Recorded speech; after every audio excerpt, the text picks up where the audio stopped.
ka sa tono. Alam mo, Ara, talaga pangarap ko maging singer. Gusto mo sagutin ko yun, Yorme? Joke lang. Mananatiling pangarap yun. Nako, mga kapuso, welcome back sa tahanan pinakamasaya. Dito sa GMA 7 Kapuso. Nandito pa rin tayo sa Malate, Leverisa, Magingay! Yun, dahil tuloy-tuloy pa rin ang ating pagbubutange. Mauna ni butange. At bukas, tuloy pa rin ang pag-celebrate natin ng love.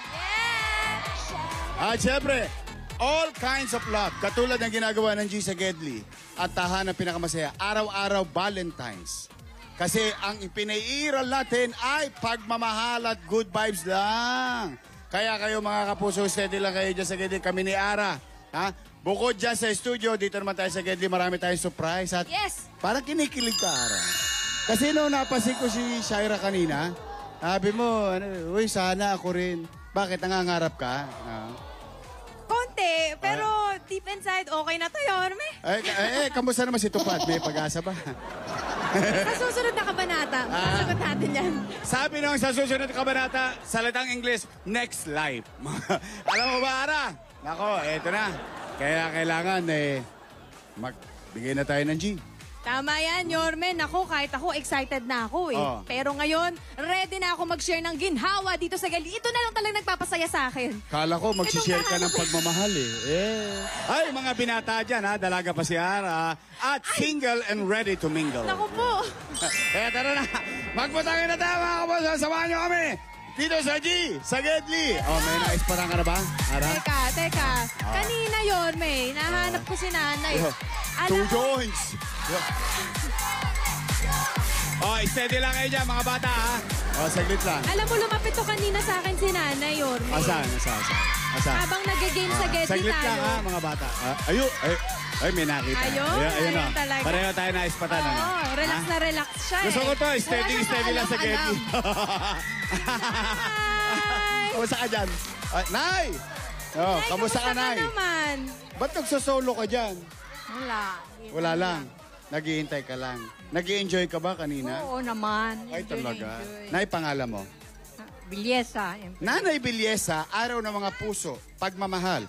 Meron kang puso sa akin. Thank you very much. Eto rin, Nay, para sa'yo rin tong puso ko, Nay. Ba? Akalain mo? Kasi wala pa akong kumukuha ng puso ni Ara. Kaya, ang mga binata dyan, sa Gedli, available to. Ako nanawagan si Yorme. Isinoga. Nay, ano po bang ginagawa nyo ngayong mga panahon na ito? Wala na po. Ay, retired na. 76 years old na po ako. Ba't parang 75 ka lang? Wow, sabi nga ng miniskirt Been ni working nanay. 28 years in the Middle East as a UFW. 28 years of your life. 85. Since 1985. Sa Middle East. Yes, sa Bahrain. Kami yung mga unang na in-evacuate noon yung gira sa Iraq at saka Kuwait. Talaga? Yes. So, nung nagkakagera, nandoon kayo? Nandun kami. Tapos kami yung unang in-evacuate ng sa embassy ng Kuwait noon. Sinundo kami ng aeroplano ng Philippine Airlines. Anong taon yun? Ha? Anong taon po yun? 91. 91 na gera. Oo. Yung Iraq-Kuwait War. Yeah, yung Iraq and Kuwait War. Nay, total, napag-uusapan natin saglit. Mahaba. Kasi baka masingaw si nanay sa init ng ng bangketa. Naka-miniskirt pa man din si nanay. Upo tayo. Eto, maupo tayo, Nay. Dito ka, Nay. Diyan ka. Yan. Mahaba-haba to. Kasi 1991 tong Ay, naku, Nay. Masaya kami lagi makapagbigay ng G, ng ginawa dito sa Gedli. Pero, makikichismis lang ako. Nay, ano ang hirap? Kasi usong-uso gera ngayon. Kayo nandun mismo, aktual sa gera, sa putukan. Anong hirap sa pakiramdam nung may gera? Ay, masakit masyado, lalo na kasi nag-iisa ko, yung mga anak ko nandito. Ilan po Iniwan anak mo niyo, Nay? lahat? Yes. So, 25 years, ibig sabihin, bata pa sila nang iniwan mo? Yung youngest ko is only 2 years old. Iniwan nyo na? Iniwan ko. Kailangan nyo magtrabaho sa abroad? Yes, para makapag-aral sila.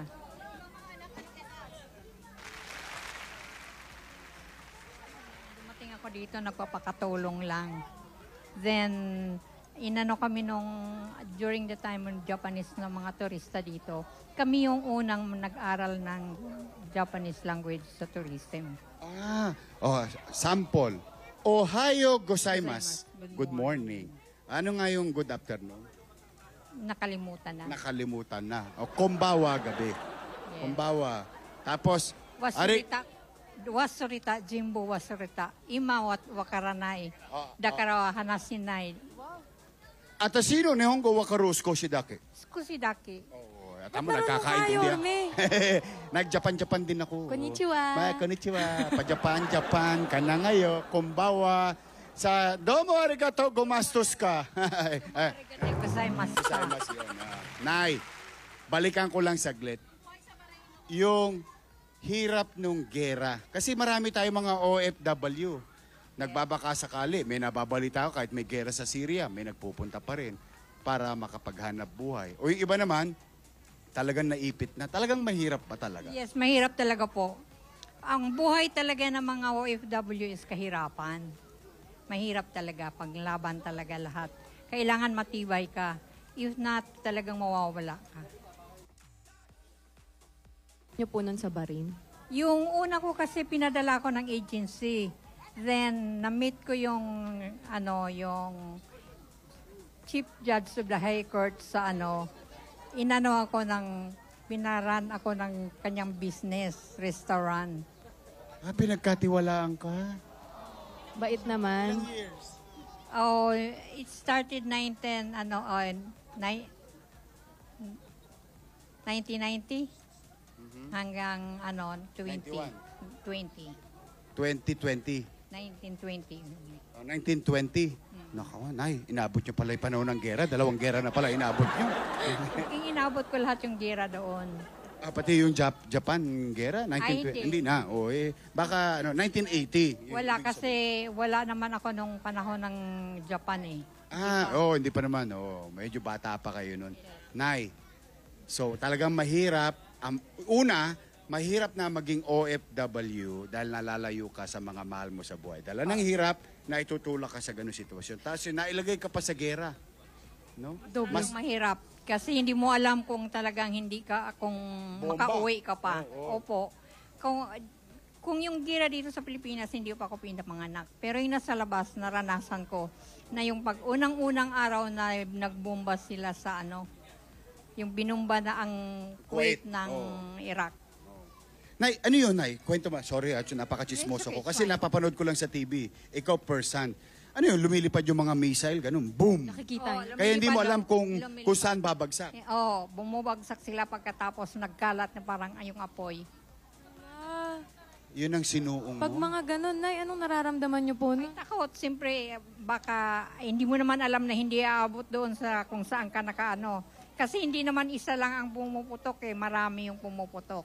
Yung pumasok sila sa Bahrain, ay sa Kuwait. Kaya yan, Iniligtas alam kayo mo, ng Ara, Diyos. yung gera, sa totoo lang, walang buting idudulot sa ordinaryong tao. Saka walang pinipili. Lahat. Kahit napahari ka pa o kahit napa-princely ka pa. Pero ang pinakawawa dyan, ordinaryong tao. Kasi yung mga leader, alam nila kung saan babagsak yung mga... Opo, at saka hindi ka matutulungan dahil hindi ka kilala. Nay, Yan paano ang niyo- mahirap talaga.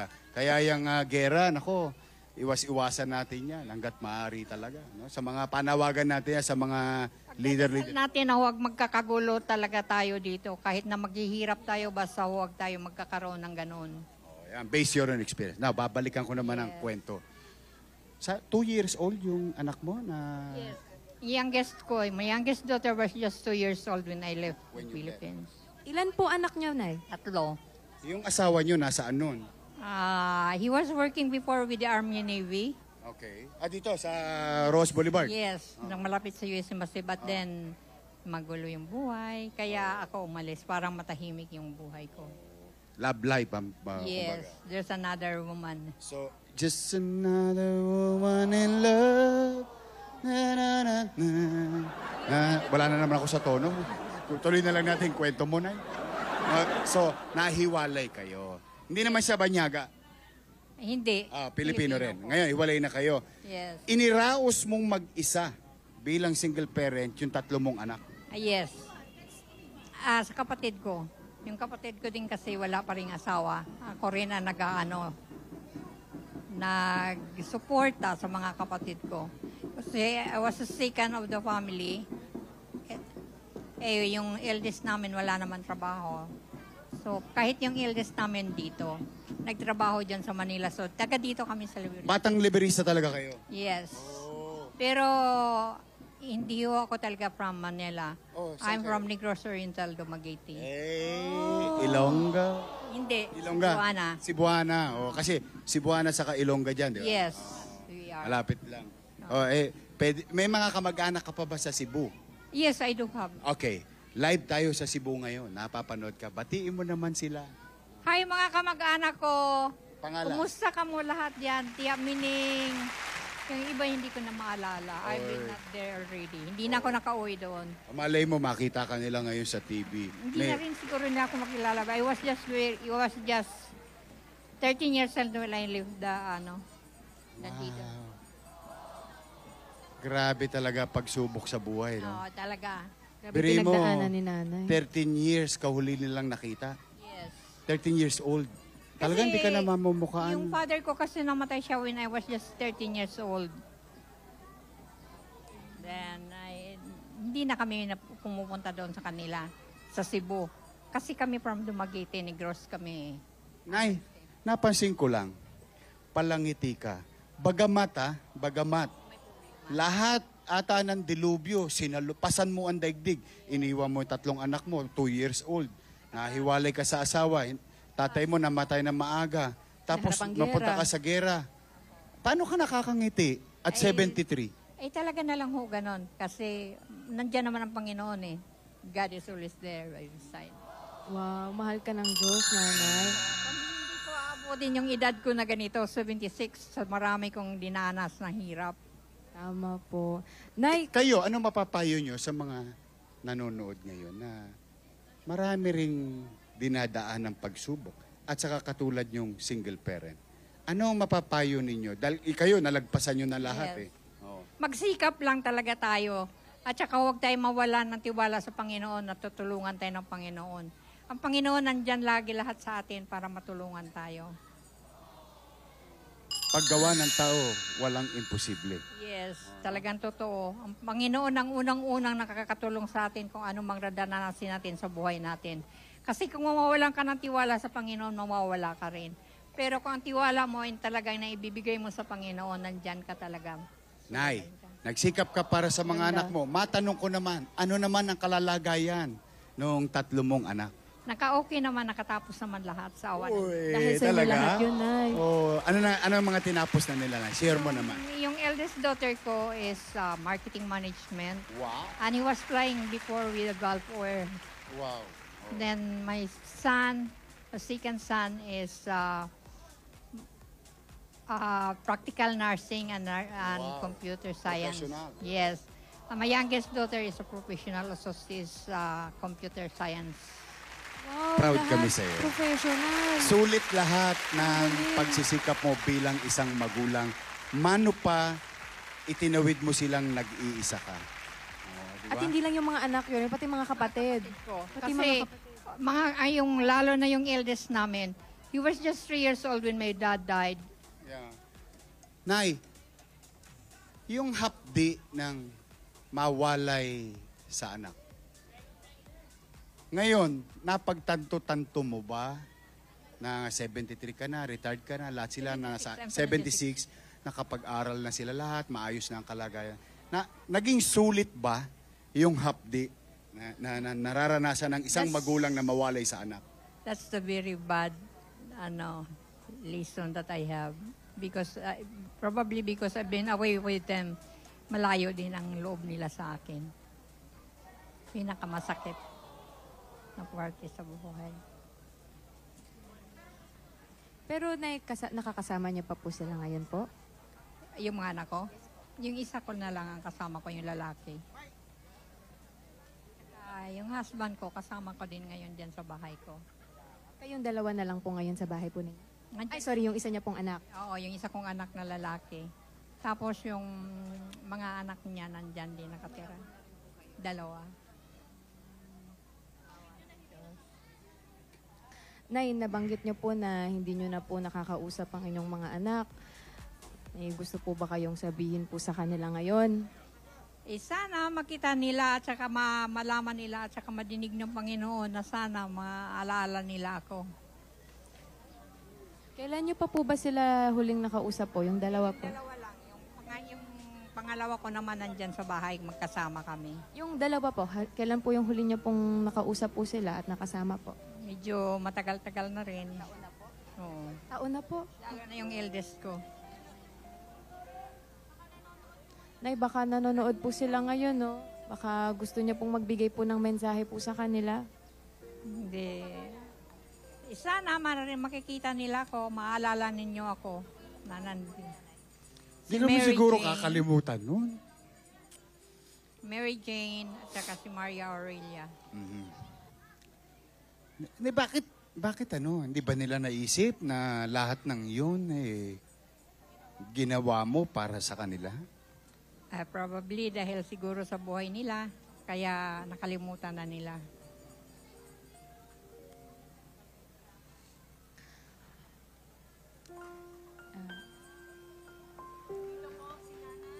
Para sa mga anak po ni nanay, nandito po siya, miss na po niya kayo at gusto po niya kayong makausap, makasama po. Grabe Kailan yung kayo huli sakripisyo ni nag-usap? nanay.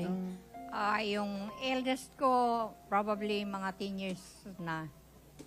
Then, yung youngest ko, siguro mga 2 years ago. May nagawa ka bang kasalanan sa kanila para... Wala akong nagawang kasalanan sa kanila. Sila lang may nakita sila. Iwan ko. Probably it's just because I'm irritated because I'm already 76 years old, kaya ganon. I don't know. Kami nag-away talaga. Hindi lang nagpansinan. May mga hindi pagkakaunawaan po, nay. Hindi lang nila naiintindihan yung kung ano yung kilos ko, kung ano yung salita ko. Kaya ganon. At saka, it's just probably because we've been away for each other, naglaki sila na wala ako. Kaya ganon. Pero may dahilan naman eh. Diba? Kasi ang magulang talagang gagawa ng paraan niya kahit anong mangyari. May raos lang yung mga anak niya. Diba? Hindi niyo ba naipaliwanag sa kanila yun? Hindi ko na kasi sila nakausap maliban dito sa anak kong lalaki, which is nandito sa bahay ko. Oh, talaga? So meron ka pang isa? Masaya ka naman. Okay naman kasi lalo na may apo ako, 2 yung apo ko na kasama. Talaga? Oo. Nay, baka may gusto ka pong sabihin sa mga anak nyo na hindi nyo pa po nasasabi po sa kanila. Mga anak ko, nakalimutan nyo na ako. Sana maalala mo ninyo kung ano rin ang dinanas kong hirap sa buhay para kayong maalagaan at saka mapatapos kayo. Kung maligaya kayo sa buhay ninyo na kalimutan nyo na ako, bahala na Diyos. Thank you very much. Pero siyempre, hindi mo sila malilimutan. Ay, hindi po. Hindi. They are So, part totoo of ang my kasabihan na ang ina o magulang ay hindi matitiis ang anak. Ang anak maaring matiis ang magulang. Siguro, siguro sa kanilang buhay ngayon, nakalimutan nila dahil ayos ang buhay nila. Kaya ganun lang. Di salamat sa Diyos. Maayos na ang buhay nila. Salamat talaga na ayos din ang mga buhay nila. Malaking bahagi nun yung pagpupunyagi mo. Totoo po yun. Pinakamalaking bahagi talaga sa buhay ko na ganyan sila. Nay, gano'n nyo po kamahal yung mga anak nyo? Mahal na mahal ko. Kaya nga ako nag-strive Kaya ako gumawa ako ng paraan talaga na paayos ang buhay nila at makatapos sila. Parang ano.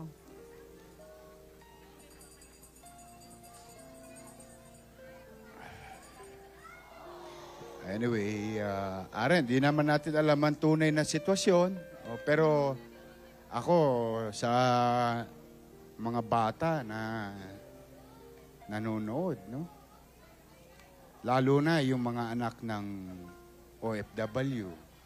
O kahit hindi, siguro, may mga tatay na nadidestino sa malayo.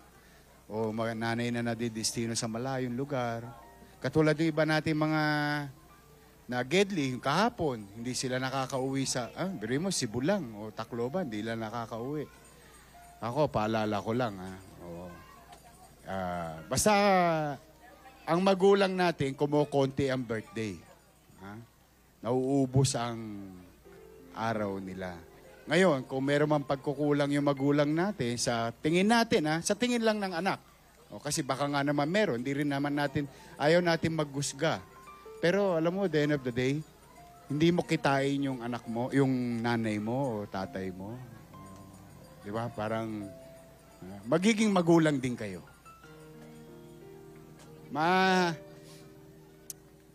I hope wag nang maranasan ng ibang mga anak yung hapdi na dinadanas ng ibang magulang.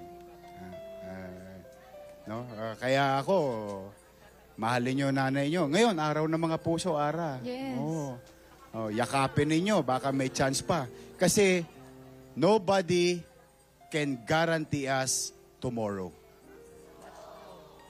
Totoo po yun. Talagang pinakaano yung buhay natin. Kung wala yung mga magulang natin, lalong-lalo na ang ina natin. Ang ina natin ang nagdala sa atin sa daigdig. Kaya ang number one dapat ang respetuhin ang ina talaga. Saka yung hindi pagkakaunawaan sa pamilya, hindi sasapat na dahilan para hindi na kayo magpangita. Totoo po yan. Kasi minsan umiiral lang sa atin, pride. Nung kumakain kayo ng fried chicken, nanay nyo, tatay nyo naghihirap. Ako lang straightforward lang. Real talk lang tayo, real talk. Pero ang importante, hanggat may araw, may pagkakataon. Simple I love you, simple yakap. Ngayon, bili kayo ng rosas. Pag wala kayo pambili, pumitas kayo dyan kung saan meron dyan. May bulaklak sa gilid ng ilog. Anong kulay yan? Anong bulaklak ba yan? Madali nga mamaya yan. Nay, pasensya ka na. Alam mo, kaya rin ako natatouch sa kwento mo. Kasi siyempre, katulad ko, galing ako sa wala. Buong buhay ko, nagsisikap din ako ng gusto. Pero may kapalit lagi kasi you cannot have both worlds Isa doon, siyempre, yung pagkukulang mo sa mga anak mo. Na hindi mo sila nasasamahan, nakakasama.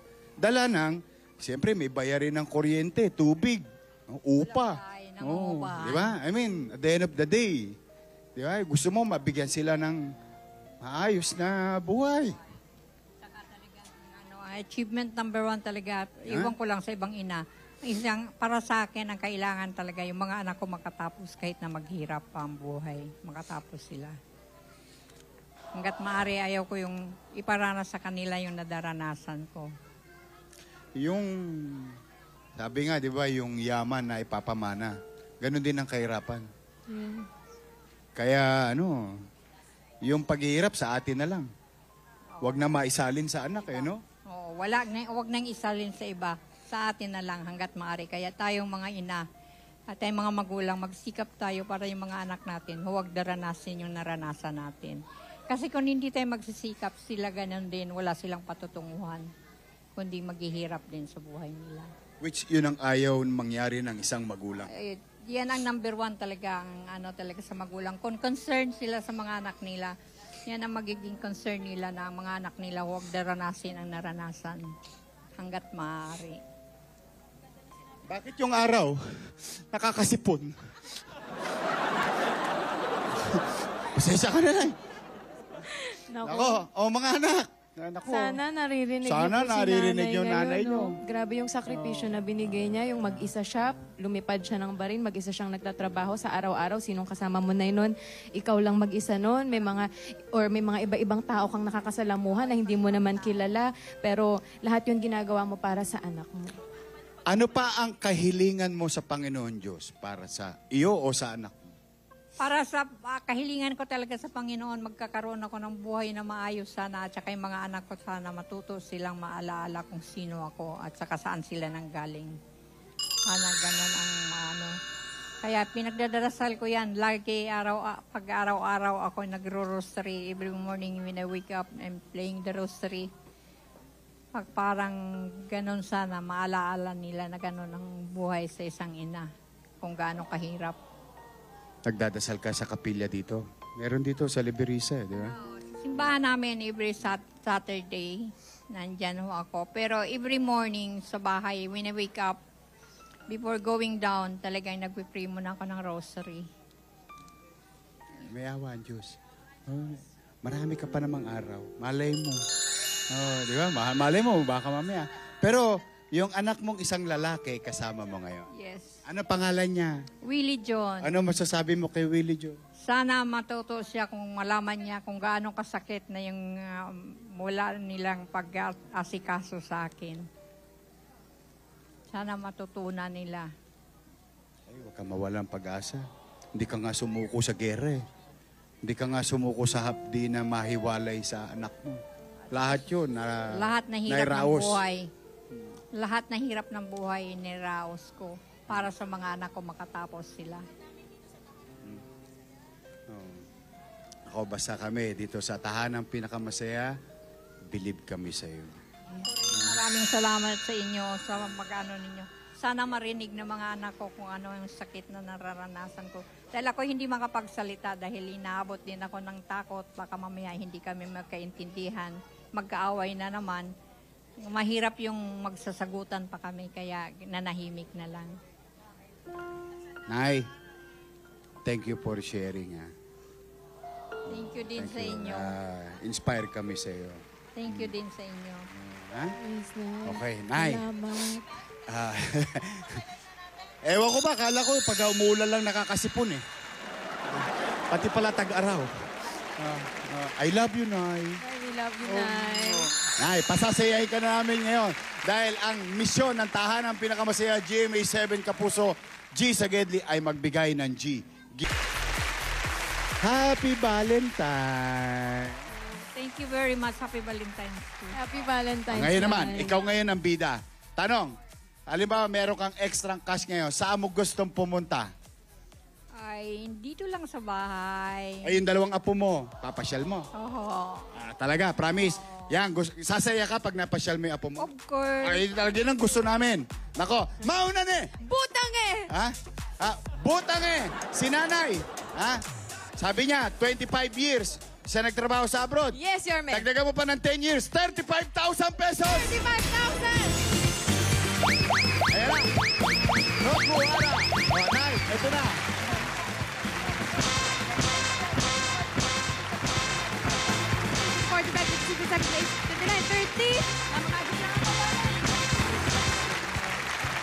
Marami akong gamot talaga dahil alam nyo mayroon akong... Maintenance. Bago yung 35, peg 2 muna. Ayan, Nay. Ayan.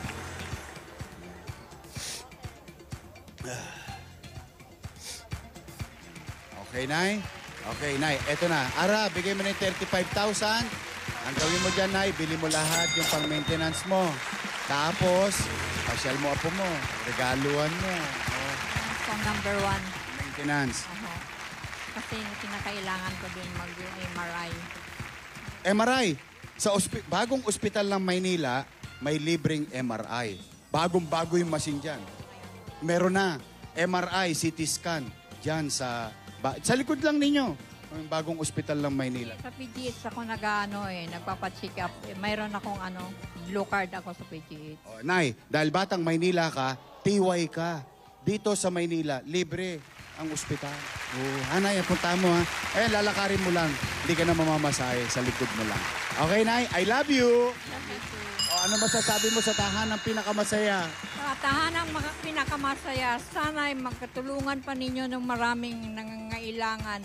Tsaka sana, Panginoon, tulungan mo kaming lahat na makaayos yung buhay namin.